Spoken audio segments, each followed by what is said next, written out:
அதிமுக தேர்தல் அறிக்கையில் கூறப்பட்டுள்ள அனைத்து வாக்குறுதிகளும் நிறைவேற்றப்படும் என்று முதலமைச்சர் ஜெயலலிதா தெரிவித்துள்ளார்.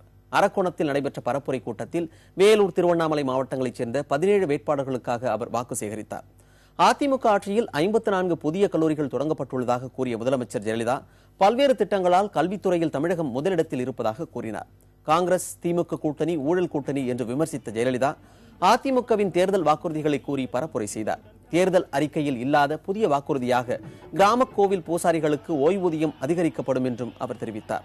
உலக வங்கி நிதி உதவியுடன் நடத்தப்படும் புதுவாழ்வு திட்டம் நிறைவடைய உள்ள நிலையில் 2வது புதுவாழ்வு திட்டம் தொடங்கப்படும் என்றும் ஜெயலலிதா அறிவித்தார். விவசாயிகளின் பயிர்க்கடன் தள்ளுபடி செய்யப்படும், மீன்பிடி தடைக்கால உதவித்தொகை அதிகரிக்கப்படும், படிப்படியாக மதுவிலக்கு கொண்டுவரப்படும் என்றும் முதலமைச்சர் தெரிவித்தார்.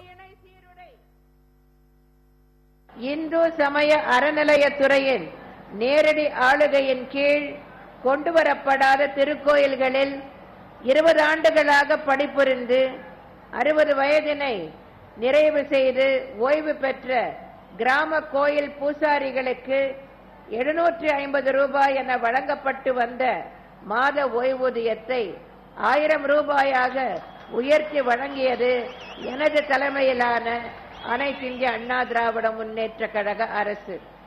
இந்த ஓய்வூதியம் காலத்திற்கேற்ப உயர்த்தப்படும். பூசாரிகளுக்கு ஊதியம் வழங்கப்பட வேண்டும் என்ற கோரிக்கை பரிசீலிக்கப்பட்டு ஊதியம் வழங்குவதற்கான நடவடிக்கைகள் எடுக்கப்படும்.